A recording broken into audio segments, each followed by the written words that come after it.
because like Tyler Biadasz is the type of free agent where like he's a good player, but you're just like, oh yeah, like that's the type of guy that you take the comp pick and move on. Like you're more than happy to see him get his next contract.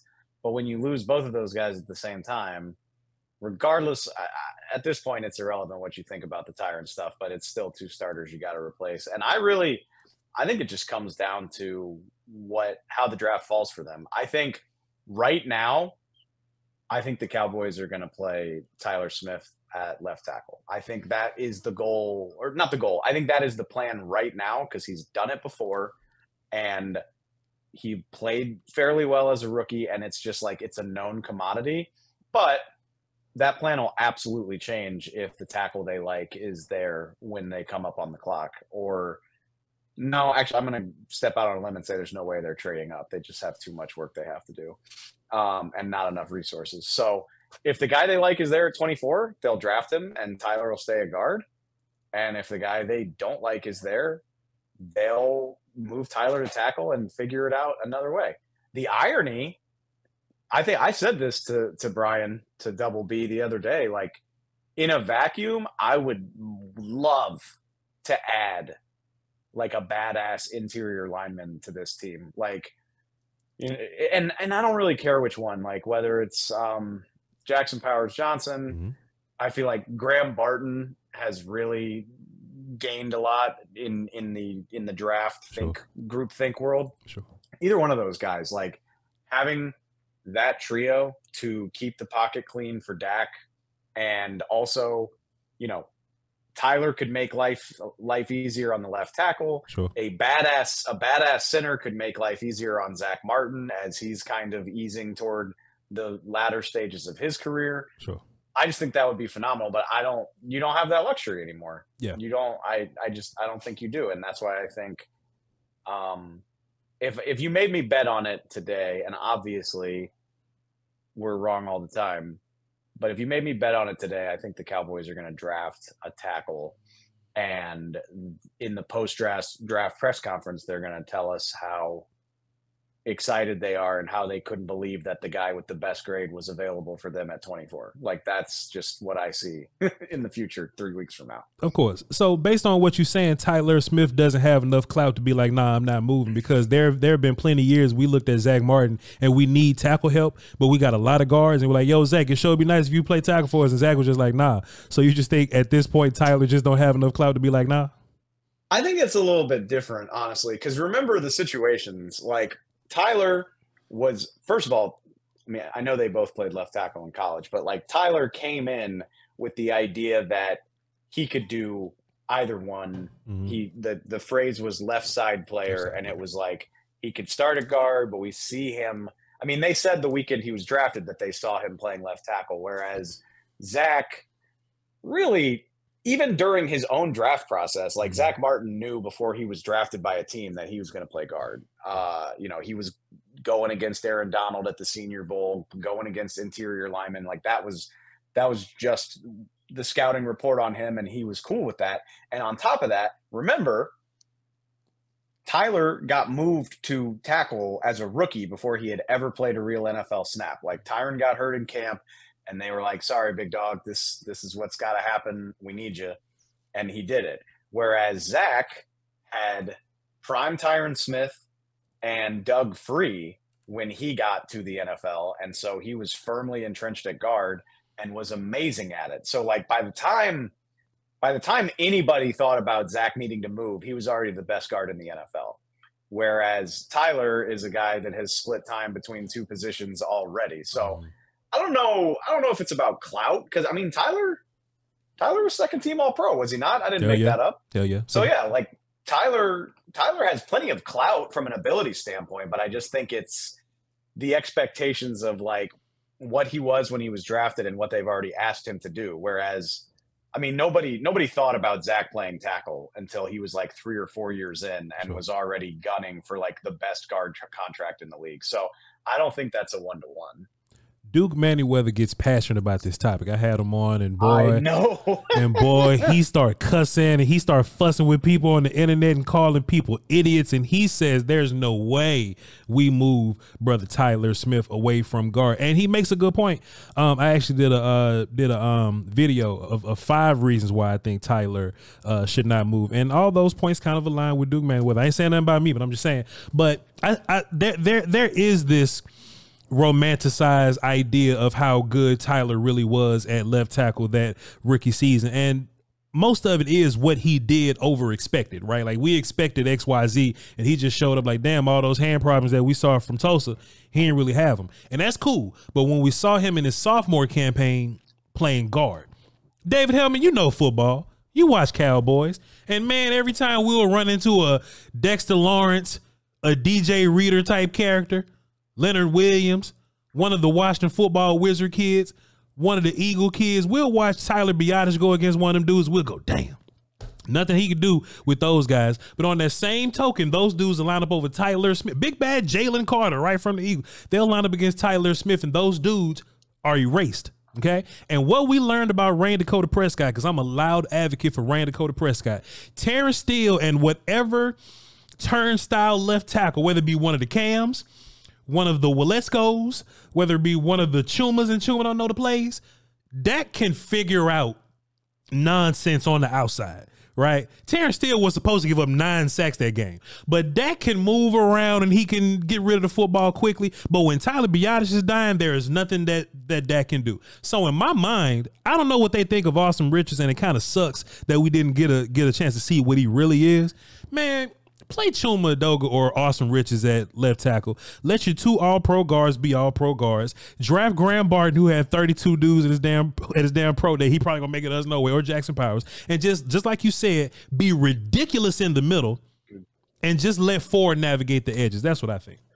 What are the most baller plays in Dak's repertoire? Like when Dak does something insane, when he moving around and he finds, yep, that's what he does. Or I mean, when he breaks contain and like drifts up and then out of the pocket and just slings it on the run. Yep. I bet 75% of his best plays are in situations like that. So I agree with you. Like, I mean, don't get me. I'm numb to the way the Cowboys do their off seasons. They've been doing it the same way the whole time I've covered the team. Sure. It didn't register on my radar until they let Tyron go. Like all of the, like everything was, I was like, yeah, of course they weren't going to keep Dorrance Armstrong. Of course they weren't going to do this. Of course they weren't going to do that. Sure. When Tyron left, that was when I was like, oh no, I think you're changing the math on what this offense is. So to get back to the point is that's why, yeah, I agree with you. I value that, but I don't think they really have a choice. And I get your point of the interior being more important. And I do agree with you, but at the same token, even if Dak is good at that stuff, like you can't ask Chuma Edoga or anybody else of that caliber to play tackle for an entire season. I mean, Awesome Richards, I couldn't tell you. And my philosophy is always, again, I've done this a long time. Like, I'm not going to count on a guy like that until he gives me a reason to. I just don't think that's a healthy way to live. So yeah, I mean, I want Tyler Smith at guard. Duke, don't get mad at me. But I don't see how realistic that is with the state of things right now. But Dave, so let me ask you this, and I'm not a fan of this idea. This just the advocate thing, the whole devil's advocate thing, right? What if I was to say, and I just hate this. I hate even saying this, but the Cowboys put a lot of resources in the offensive line, right? I get it, right? But we've played against, like, the 49ers will beat you with McKivitz. You know what I'm saying? The Washington football Wizards may not beat you, but they can score points. Or like if Lane Johnson gets hurt and Driscoll got to go out there and play and just look terrible. Like these other teams with less than 3 all-pro dudes can line up against the Cowboys and compete with you, right? So how come we gotta have a stud at this position and we gotta have a dude that we trust? How come we can't be like other teams and maybe out scheme somebody and out coach somebody and be like, all right, I'll take Awesome Richards, who may not be great, but what about these other teams that's out here putting up points and doing great things with offensive line that ain't great? I saw a really disheartening tweet if you're a Cowboy fan when Jordan Mailata signed his extension today. They broke down the Eagles offensive linemen over the last like decade and where they've come from, and it's like with the exception of Lane Johnson, they're all like late guys. You know, I think like obviously Jason Kelsey 6th round pick, Jordan Mailata 7th round pick. Landon Dickerson was a high pick, but not a 1st round pick. 2nd or 3rd or something like that. Yeah. Yeah. Day 2 pick. And yeah, I don't have the answer for you. I don't know why the Cowboys offensive linemen, like the really good ones, have typically only come in the 1st round. And it's not for lack of trying, going all the way back to, we got to let this guy have some peace. We got to stop bringing him up, but like all the way back to Chaz Green. Thinking about let's go. Thinking about I know I'm gonna forget some guys, but Tyler Biadasz is the best success story, and even that is a guy that most Cowboy fans weren't sad to see leave. You know, so I don't know. I don't know the answer for you. I don't know if that is. It's probably a little bit of both, in terms of how they evaluate down the line offensive linemen, like in terms of will and the draft guys, but also how well are they getting coached? But I agree with you. That is, it's an obstacle. It's an obstacle that they don't seem to have that track record with offensive linemen the way they do in so many other places. Cause like they find good players in later rounds at a lot of positions, but it's typically only worked on the offensive line when they use a big time pick. I guess even with last year, we got to consider Terrence Steele a success story. I should give him that credit, but he's been the exception, not the rule. Fair enough. Earlier, you said there's no way the Cowboys trade up and go get their tackle in. I agree, but the list for 30 visits came out, and there's this character from Oregon State. I don't know if you watched, but a cat named Talisi Fuaga. He's a bad boy, Dave. Now I have watched him. Yes. Now I don't know how much dope got to be in his car for the police to come get him. I don't know if somebody just got to come and ask him questions about his girlfriend. He ain't kill her, but somebody else did. But just the investigation make him go and drive. Like I don't know what he got to do to get to Dallas or whatever, but he's a 30 visit, and I know there's no way he's just gonna fall to 24. And maybe this is if he falls to 12, we'll move up. If he falls to 15, we'll move up. But Talisa Fuaga's a dude that routinely blocks people off the film, and if you're a dude that blocks people off the film, that's a good start for me. So is this one of the studs they looking at, David Helman? What if Talisi Fuaga? Okay, so not even that, because we all would love Fuaga here, but like, what do you think the odds of the Cowboys trading up, and what range you think would make sense for them? Because to get this character right here, he just ain't gonna fall to you. I mean, I hate to be this guy. First of all, okay, Voch, you've watched more guys than me. I like in my current job, I don't watch as much tape as I used to. I've watched like the blue chip prospects from every position, give or take. I'm curious. What's your board look like at tackle? I've never been a guy. I don't do boards, but I'd be curious to know your ranking. So Fuaga is my tackle 1, which is why I'm so tickled that he's a 30 visit. And Joe Alt is right after that. I like Troy Fautanu a whole bunch from Washington. He's a left tackle. Yep. So teams suck at drafting, Dave. So he may fall down the board somehow, but he's a third guy for me. Then it's Olu. Then it's J.C. Latham. I love Armarius Mims. I didn't know that he could play left tackle, but Duke Manningweather told me that he can. So if that's the case, is Mims. But then there's a dude named Tyler Guyton from Oklahoma. I'm sure he's going to be there. But the problem is starting with him on back. I don't like none of them tackles. Jordan Morgan is a kid from Arizona. I love him at tackle, but the Cowboys probably going to see him as a guard, and that's going to make me sick. So Kingsley Sewell-Matea, a dude from BYU, Kieran Amadilajah, that's not how to say his last name. It's really Amagadijie. He's from Yale, but he's from Yale. He beats up on the Monmouth and Holy Cross kids or whatever. So once we get past these guys, I'm not a huge fan of these dudes. Patrick Paul from Did Houston, you say Alt? Like, even if you don't like him, did you say Alt? Joe Alt is my second guy behind. Second. Okay, I missed it. I'm sorry. Okay. Yeah. So by the time we get to 24, I think there's going to be a lot more guards and centers there for us, and it's either Mims or, if they change their mind and just consider Jordan Morgan a tackle, those are the guys that are in the Cowboys range that I think can play left tackle for us. The one, I don't disagree with you, but I just think the thing that I'm making it my mission to remind people of this is, and look, people do such a wonderful job. Like, I love that y'all talk about this. I love that we all talk about it. I love the draft, but we're wrong all the time in terms of like how the league sees these guys. Of you course. know? Yeah.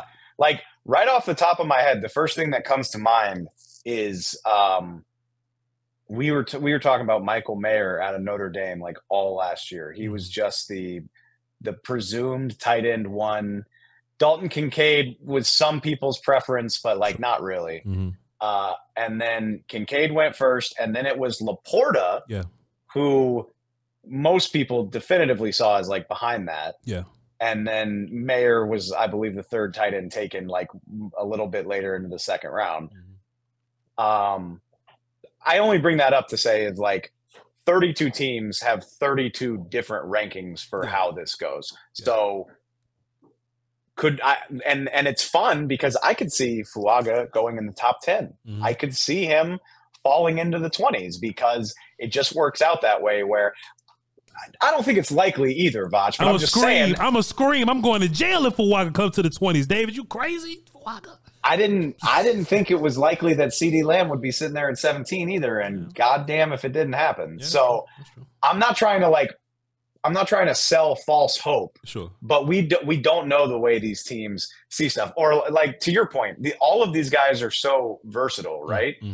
Like, somebody might like Troy Fatanu as a guard but not a tackle. Yeah. Somebody likes him as a tackle but not a guard, and all of a sudden he drops because teams didn't see him as a tackle, but maybe the Cowboys do. Do I know any of that? No. I'm just trying to say all of this shit feels very certain to us in early April, and it never works out that way. I mean, Tyler, again, as another one, like, nobody saw Tyler as a first round pick. Yeah. But the Cowboys were like, this is our guy. And I'm not trying to say the Cowboys are always right, but they had a vastly different idea of the pecking order than we do. So I think that's all of those guys, really. Like, even Amarius Mims, right? He's this massive dude, but he's barely played, and people have all kinds of questions. Yeah, here we go. I mean, when he's been on the field, he's ridiculous.